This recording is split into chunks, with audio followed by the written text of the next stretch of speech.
Alright, well, we're just about to get packed up to go hit the slopes. What happens to be inside, since that's the only thing we can do here in New Jersey in the middle of the summer. But while we do that, I'd like to talk to you a little bit about how the state of electric vehicle charging is changing and what it's going to look like over the next 3+ years here. There have been a lot of huge announcements lately. It's been a little hard to keep up with everything because things are moving so fast. So why don't you stick with me? We'll talk about what this shift toward a charging standard across the United States and potentially North America means. And we'll also talk about some of the announcements of what competing electric vehicle brands from Tesla are planning on doing to keep competitive and build out their own networks. So let's drive.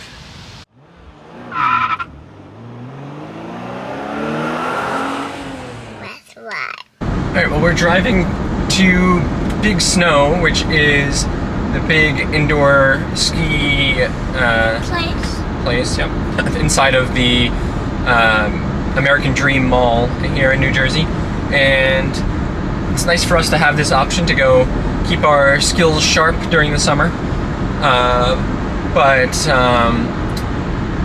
Another thing about this is it kind of makes me realize that if things kind of continue the way they're going, this might be the only place that we can ski around here in the Northeast in the next 20-30 years. And I really hope that's not, doesn't turn out to be the case. But we're already seeing less and less snow. We barely had any here in New Jersey, at least last year. And our local ski slopes are having a hard time making enough snow because it's been so warm. And then even our normal refuge of Vermont, while they got a bunch of snow this year, they're getting just inundated with flooding right now, which is really being harmful to the towns and stuff around there. So I hope that they're able to make a swift recovery there and get back to things for the ski season. But obviously it's more important that the people who live there are able to make a recovery and get back to things than it is that we can just head there for our little ski trips.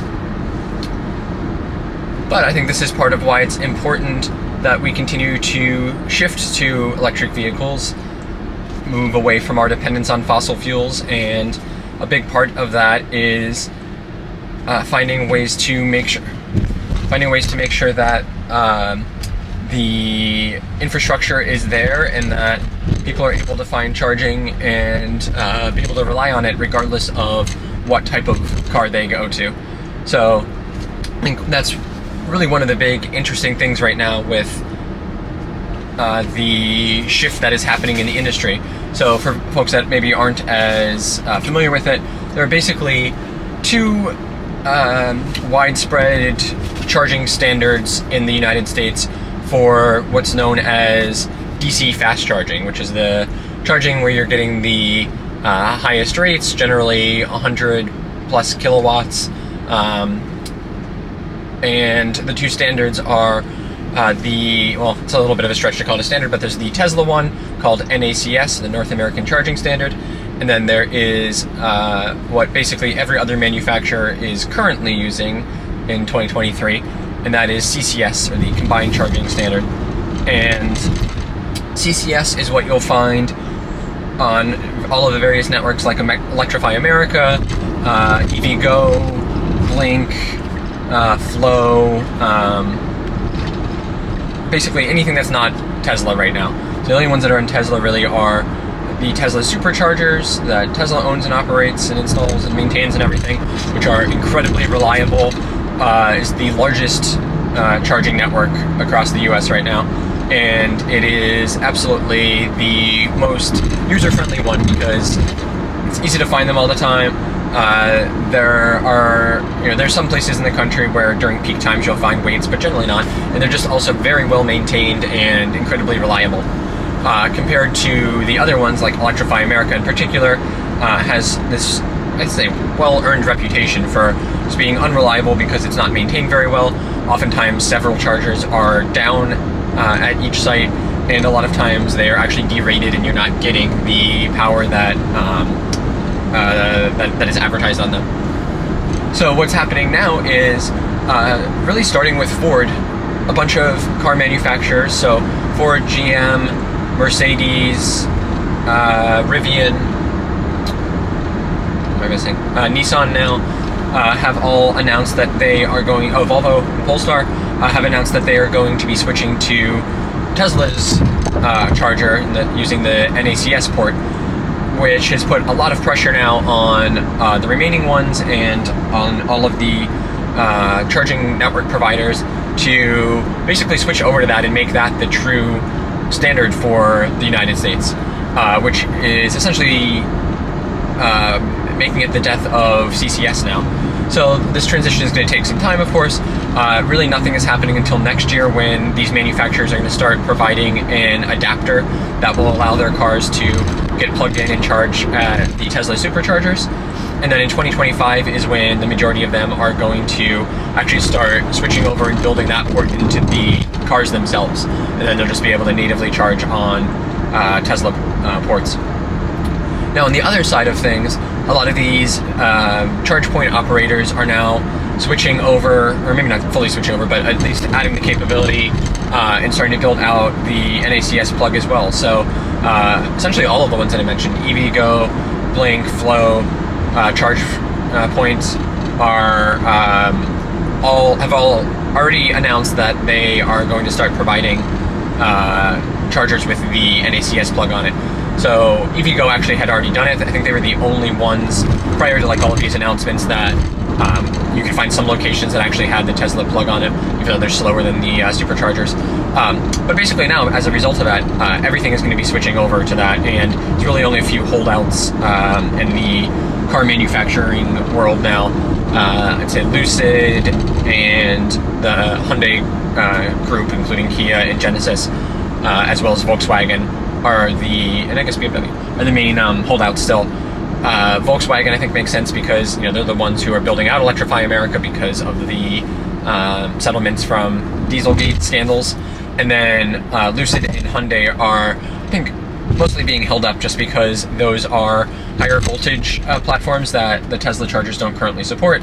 But I think everybody basically expects that there's going to be an announcement somewhat soon that they'll either be unlocking that capability on the existing ones, or almost certainly building it out on the V4 superchargers that will be coming soon.